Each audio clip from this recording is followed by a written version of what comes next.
Hi, Sarah Wilson here. Welcome to the Brightpoint Operations channel. Thank you so much for tuning in today. I'm very excited to have an honored guest here, Dr. Susan Rochefort. She is the creator of the Life of Change method, and it's a framework for managing organizational change through the lens of lived human experience. So without further ado, Susan, I'd love you to introduce yourself to the audience who's watching today. Yeah, thanks, Sarah. Thank you so much for having me. So, I just completed my doctorate in business at Royal Roads University, and I was studying change in organizations, all types of organizations, mostly under 500 people. And my doctoral journey has been the last 4 years, and it sort of pivoted from the entrepreneurial work I did prior to getting into academics. I actually did my MBA. I started that in 2019, and I quite enjoyed what I was learning in my MBA program. As an entrepreneur who didn't have any type of graduate level education, it was quite interesting coming into my MBA in 2019 and realizing that, hey, some of this was pure instinct. I didn't have the language for it. Lean management. I'd built an entire real estate brokerage on a lean management platform and yet didn't have the language for it. So going into the MBA program was really great. And the last 4 years I've been working on my doctorate. And I've done consulting work and teaching while I've been doing that. So it's been quite exciting. Change has been a part of my career since I did my first change project at 20 years old. I managed, it was a huge project. There was over 300 people involved at Chevron Canada Resources. And to this day, I can't believe they let a 20-year-old run that project, but I initiated, I led it, I trained everybody, and it was for an invoice simplification project and ended up saving Chevron thousands and thousands upon dollars in processing invoices. So change has been a part of my career and my life for the last, 30 years. I don't want to date myself here. So doing a doctorate in change just seemed like appropriate. I The right wanted, thing to do. Yeah, I for wanted sure. more language around, what is change management, and so that it's been very cool. It's been a very cool experience. So now I just want to get it out there and share with the world what I've learned. Well, it's funny when you say wanting language, I think people listening and watching can relate to that. And maybe for those who've heard that change management is a thing, but they're not quite sure what it entails, could you maybe walk us through like a primer of what change management really is all about? Yeah, so Sarah, I want to throw a ringer in things because this is Okay, not let's planned. do it. And before we start this, I want to do a little activity between you and I. I Okay, would like you to shut off your screen for 3 seconds. I want you to count to three, and then I want you to jump back on. And I'm going to time you, so don't start yet. okay. So shut your screen off, count to three, turn your screen back on. I'm going to time you, and then let's chat, okay? So on your Okay. mark, get set, ready, go. 2, 3. Awesome. So you took about 7 seconds to do that. I actually wasn't timing you. So what just happened? Well, what I did was I actually triggered an unplanned change experience for you, right? Okay.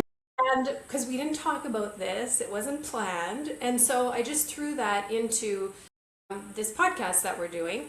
And what happened is that triggered what I refer to as a sense-making process. And so you had emotions and a behavior. Now, your behavior was great because you listened to me. So that was wonderful. And I'm going to ask you in a minute why you didn't resist that activity. But I first want to know, what emotions were you feeling? I started with a little bit of confusion. I would say that, and then I thought to myself, well, this is going to be just as exciting for listeners and viewers as it would be for me. So why not? Yeah, and then I was anticipating to understand why. Why? So Hmm. one of the big pieces that is the critical aspect to being effective at change management is that people understand why. So what happened was I initiated an unplanned change. It was a very, very small change, right? Because I wanted you to have an experience. Was the change necessary? No, right? Unless I was trying to trigger an experience. But the problem was, so the question on whether the change is necessary or not is, it depends on why, right? So why did I initiate that change? And so it was for you to have this experience, and I wanted to show how easy it is to trigger an emotion and a behavior. So my next question is, your behavior was very compliant, right? You agreed to do it, you ran with it. Why didn't you resist? I think because I would say I didn't resist because I respect you as an authority figure in my sphere. So I thought to myself, why not? I believe in Susan, so So one, there wasn't a relational component there between us, yes. right?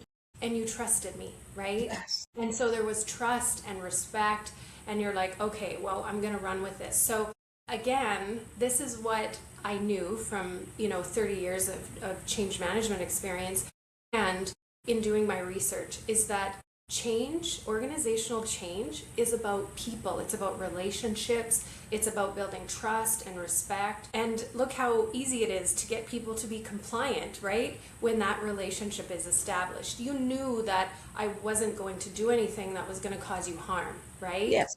And a lot of times people view resistance as something very negative, right? It's always like, ooh, get rid of the resistance. And resistance is actually a warning sign that there's something off, something's not right. It's either in the individual sense-making process or it's with what the organization is doing. And so trying to get to the bottom of understanding why there's that behavior or that emotion is super critical. So this kind of sets the stage for getting us into this idea of change management. And so I forget what the question was that you asked before we jumped into this exercise. Yes. Well, I love the idea that we got to show it before talking about it, if you will. And what I asked was, I'd love you to, anybody who's heard of change management and not quite understanding what it means as a discipline, I thought you could go to back to basics a bit and explain to those listening and watching what change management actually is. Like, people know that it's a thing, but what is it really? Yeah. So this is interesting because if you talk to 100 people, you're going to get 100 different definitions of change management. And so that's one of the challenges with change management. So I want to stage this. There's sort of two aspects to how I define change management and how my research defined it and how my practical experience has defined change management. So organizations, they tend to focus on like projects or processes, timelines, deliverables. It's that technical piece, right?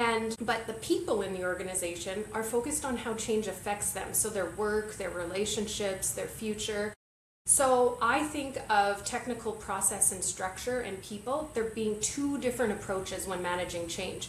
Like if I went into an organization and it was full of robots, how I would implement that change is way different than how I would do it in an organization full of people, right? So my definition of change management is the ability to bridge the gap between that process structure and the people, because what the organization is trying to implement when it comes to organizational change and what people are actually experiencing can be very different approaches, right? And Yes. so change management needs to bridge that gap. In my change management courses, I often had students say, change management is the people management part of change, right? You have project management and then you have change management. And so change management is the people aspect. And I would argue that the project management has to sit within that framework. Yes. But definitely it's a little different. So the second aspect that's really critical beyond the filling the organizational people gap is the nonlinear nature of change. So real change involves, it's uncertain, there's competing priorities, there's resource constraints, there's shifting timelines. I mean, I'm preaching to the choir here, right? You're an operations person, you're going like, yeah, I get this. Yes. So change has to be revisited, adjusted, negotiated over time. And so change management is about navigation and not just execution. So it should hold the larger human and organizational navigation required for execution to become meaningful, workable, adopted, and sustained change. So in saying all that, for me, change management would be defined as helping people and organizations implement and move through change in a way that makes sense to those who are affected, supports the work, relationships, and outcomes that are shaped by change, and allows the organization to learn, adjust, adopt, and stabilize over time. So change management, we are all doing change management. It's not always conscious. So in order for you to get through change, you have to be able to manage it. And so everybody's doing something. They just not maybe have thought about, what am I actually doing and what impact is that having on the people in the organization and the organization as a whole. The thread I want to pull on a little when you said that was where you shared people think it's just the people side. And I can understand why someone might think that. But what I heard you explain really, really well was it's really about that sense making process between the people and the organization and the processes and the interactions with all of those things. Like it's not as simple as how are people going to react, but it is almost like an ecosystem of a change within an organization. Absolutely. And that's why that whole perspective, we hear that buzzword systems thinking, right? Mhm. That's where that really, really becomes a critical, important aspect. And you brought up this concept now that we've defined change management. Let's talk about sense making, because I think it's really it needs to become a big buzzword in business. Yes. Psychology, it's huge, right?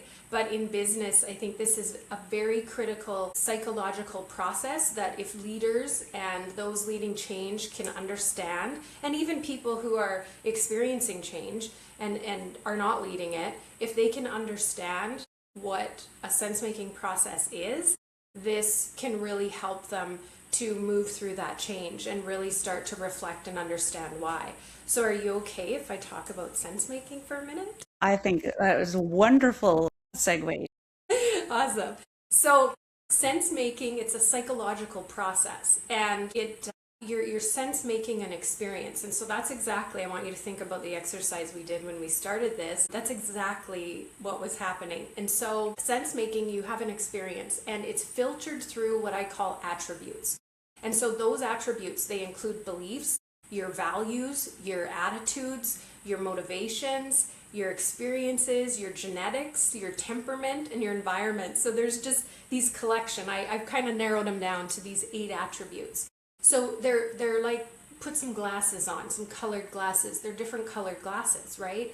So you're filtering that experience through all of those attributes. And then that leads to a perspective. So now you've developed a perspective, and that leads to a response, and it's emotional and or behavioral.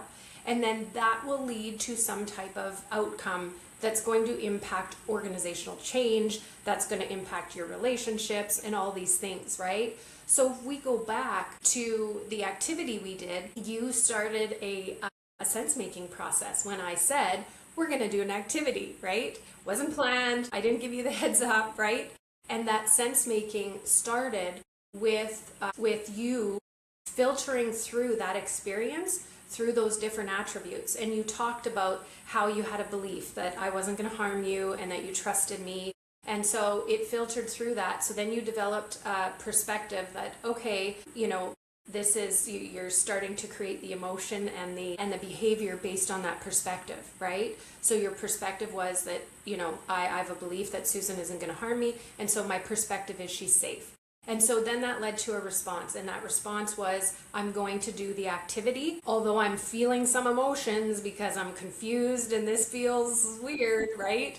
So, yeah. And so that's a very complicated process that's happening for a very simple change, right? So can you imagine what that is like for these changes that are happening in organizations for people, right? At a faster rate than ever now. Oh yeah, and you don't just have one sense-making process. This is your sense-making throughout a day. Anytime you're having an experience, there's a sense-making process happening. So these get compounded, right? So these emotions and these behaviors. And look, the reality is we are feelings people, right? Like society has shifted us away from being robotic. You go back to the 1900s, like showing emotion and feelings was not okay. We Yes. are now a society that says, yes, we're going to embrace it. So if that's where we are as a society, organizations have to reflect that. And understanding sense making is one way for you to start to wrap your head around how people are experiencing change. Yeah, wow. No, that I'm so glad you dug into that. I think sense making is something that we all do, but don't necessarily have the language around. And I think that's really, really helpful. Before we dig into your life of change method work, I want to talk briefly about just the research and academic landscape, if you will, of change management. For those listening, I've actually taken Susan's change management course during the course of my own MBA journey. And one thing that really stuck with me, Susan, was the idea that there wasn't a lot of new research within the frame of change management or within the discipline of change management. And that always stuck with me because once I learned more about it and adopted this, passion for it that I have now, I went, why not? Like, why isn't everybody researching this? So, can you get into a little bit more for those listening what you meant by kind of there just hasn't been anything new? Yeah. So, how far back do I want to go? So, let's start with what actually happens in business. So, in business, a lot of people managing change, they're using tools. And they might not have, there's some popular tools. So we've got ADKAR, we've got it from ProSci, we've got Kotter's 8-step model. People might have heard of, the Kubler-Ross, grief curve. So there's lots of different tools that are out there. When you look at these tools, they're very step-by-step based, right? ADKAR says you're starting with an awareness and you don't shift out of awareness until everybody's at, a certain measure, has a certain measure of awareness, right? Cotter, his first step, right? You create urgency, which, I have a whole issue with that idea of creating urgency, because if you understand people and psychology, urgency can freeze people up and it can look like resistance, right? But anyway, that's a whole nother tangent. So creating urgency is just what Cotter is getting at is people need to understand why, right? But again, it's a step. It's like, okay, you do this step and then you don't move to the next step. So these models that are used in business are very step oriented. And why is that? Because we like structure in business, right? Yeah. We like checklists are the way to go. Yes. Right? Lean, you look at lean, it's process mapping, right? So we've got we just love, these structured systems. And I'm not saying that they're bad, but what I'm saying is that they don't properly capture how change is experienced by people. So although there are phases, people can move through those phases, right? You can have awareness of change in the beginning, but change evolves. And so you might be into the change and there is no longer awareness because it looks very different from where you started, right? Yes. So the current models used in business very much are focused on this idea that change is static, right? Where there's a process to manage here and it's never going to shift and adapt. And so that's where there's a lack of new research and science coming out to help organizations with this constant state of change, right? Okay, we get it. Change is now just going to always be there, right? Yes. Why don't the models reflect the nonlinear nature, the sense-making process? Why do these models not reflect this? And it's because it's difficult to sort of capture a framework for that and work within that framework. There's a whole other piece, maybe we can do that on a different podcast one day, and it's sort of the history of how organizations have formed and the idea that, the very first consultant really saw people as sort of a hindrance to trying to get organizations to be successful and effective, right? So that mindset has shifted, but you can start to trace back a lot of this rigidity and the lack of change models focusing on how people experience change back to how we believed organizations functioned in the 1900s, right? So that's, I don't know why there hasn't been fresh new ideas. But hey, that gave a whole gap for me to do my doctoral research. So it Yeah. worked good for me. And that brings us to that very thing that I'd love to get into. So the life of change method framework that you developed, I'd love for you to tell me a little bit more about it, and just walk us through it would be really, really exciting. Sure, yeah. So what I heard when I did my research, I interviewed, there were 23 different individuals from 22 organizations. They carried all sorts of titles from president, CEO, VP, to manager, director, owner, and they had anywhere from 5 to, I think it was up to 500 people in the organization. So what I was trying to do is capture how I wanted to understand how they manage change. And what I learned very quickly in those interviews is that when I allowed people to just talk about how they did it, there was there were these phases that started coming through. And so that's what sort of created the framework for my method. And so there's 6 phases. It starts with contemplation. So the idea with contemplation is that when you're thinking about a change, there are a lot of unknown variables. So there's a lot of context that you're not sure about, right? Things right from like, how long is this going to take, to who is it going to impact? So there's a lot to think about in that contemplation stage, right? I would say that contemplation is the phase of change that has the most unknowns, right? So it requires the most thought. Then you move into what's called minimal viable plan. Now, I stole this label from the tech industry, of course, which is their minimal viable product. Right. And an MVP, the idea is you build it, to 70, 80, and then you launch it and get it out there so it can get tested, and then, you can adapt and make changes as you go. So that is what's happening, is that people who have a conscious or unconscious process of change, they have this minimal viable plan. So they put together sort of and they say, okay, let's run with that and let's see what happens. And so what was interesting is that the third phase, those that were really effective at managing change, and I'm going to use the word effective and not successful, and we can talk about that after.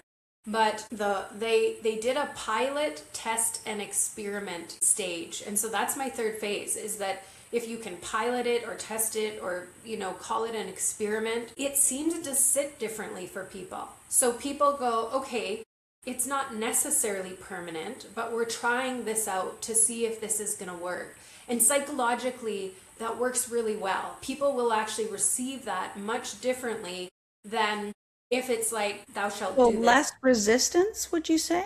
Well, okay, I haven't tested that. So, from a science perspective, I need to test that. But from a practical perspective and what I know about people, An observable, what you yes, saw, right? yes, absolutely. Less resistance, because it's an experiment. It's not like we're going to commit to this long term.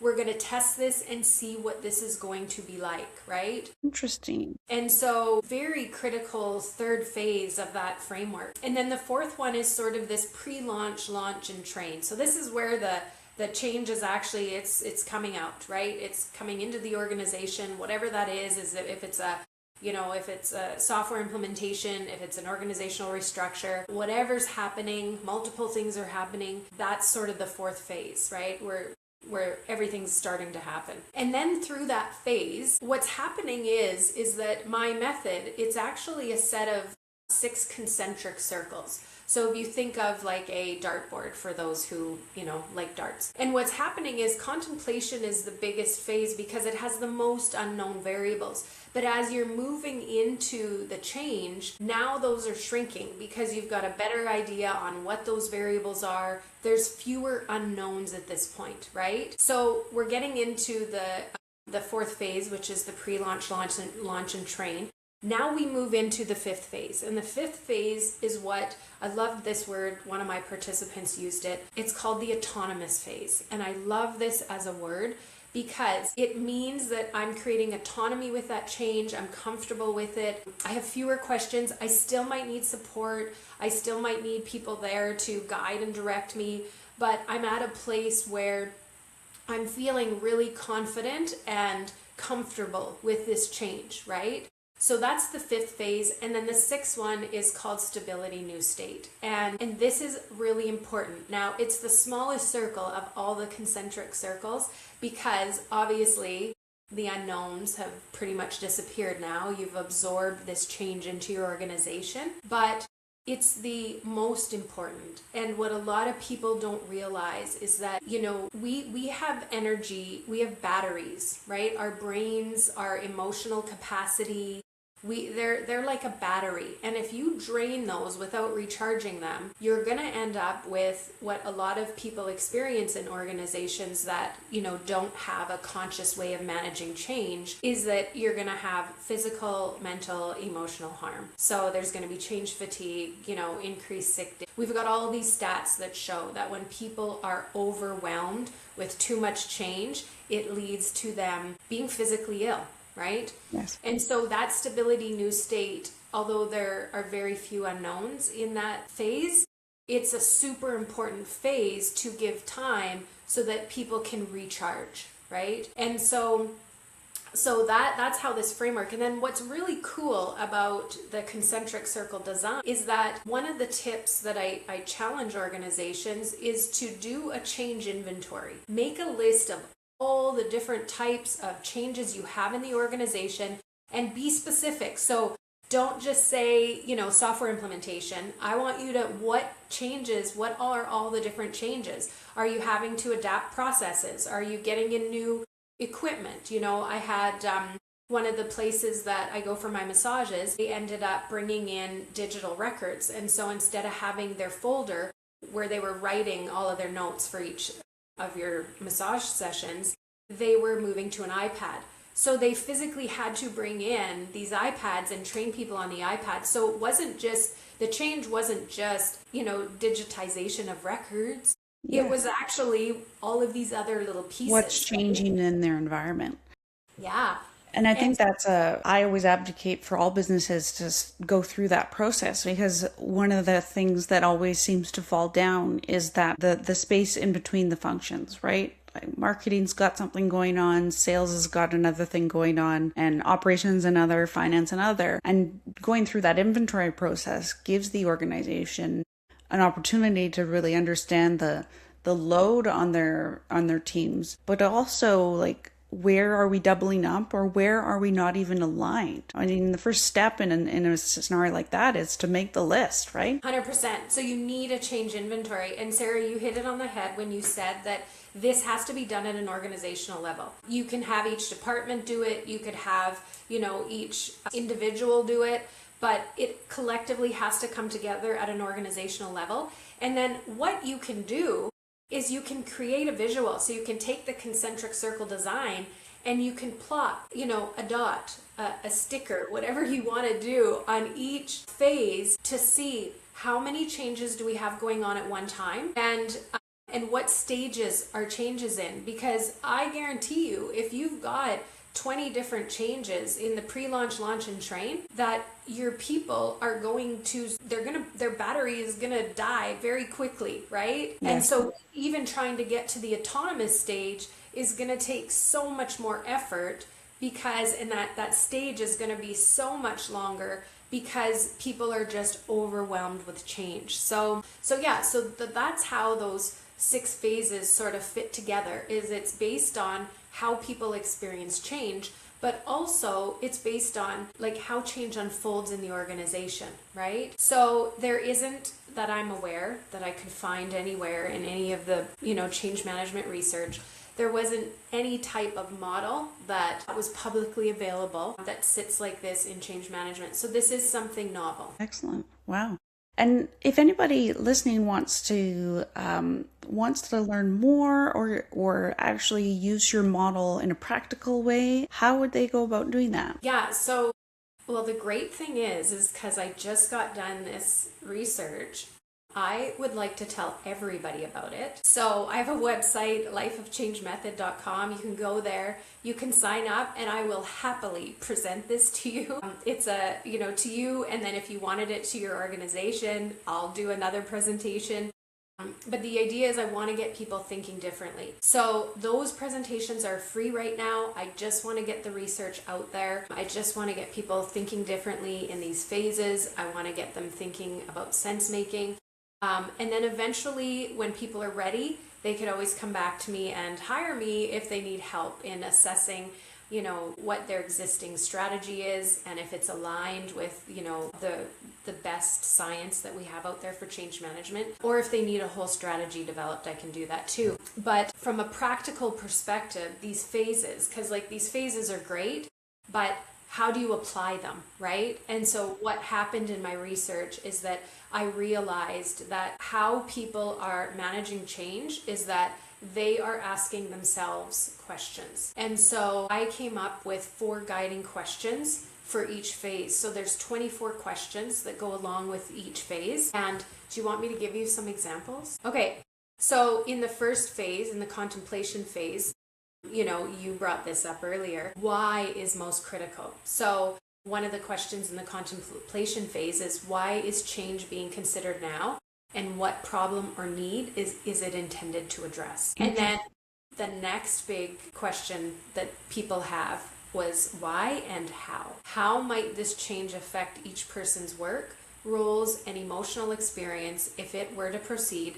And how would each of those people perceive the change?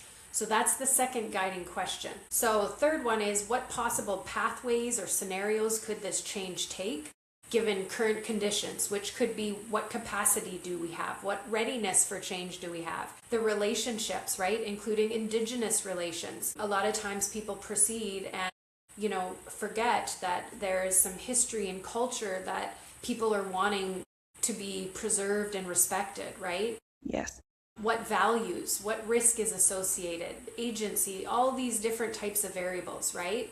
And then also looking at constraints. So things such as fatigue, trust, time, resources, power, control. So there's all these different variables. And actually in my research, I ended up with 82 different variables that organizations need to consider, which is what I use to build these questions. So somebody doesn't need to, it's too overwhelming, right? If I put 82 variables in front of you and said, you need to think about all this before you do change, somebody's going to Get through the first 5 and like, just keep doing it my way. So yeah. that's how these questions were developed, is based on those variables. And then the last question is, how ready is the organization and its people for this change, and how does it align with past learning, organizational history, and individual and organizational values? So these 4 questions, I've got this in each phase. So the conscious way of proceeding with managing change in an organization is to have some type of system. So here's where I love the systems, that is tracking your changes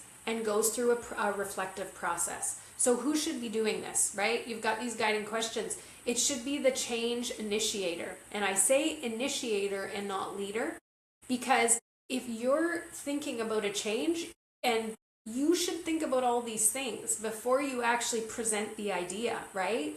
So you could be a frontline person who's thinking about a change, and you can take my 4 guiding questions and you can answer these questions, and that would be a very compelling argument to have all of this information to present.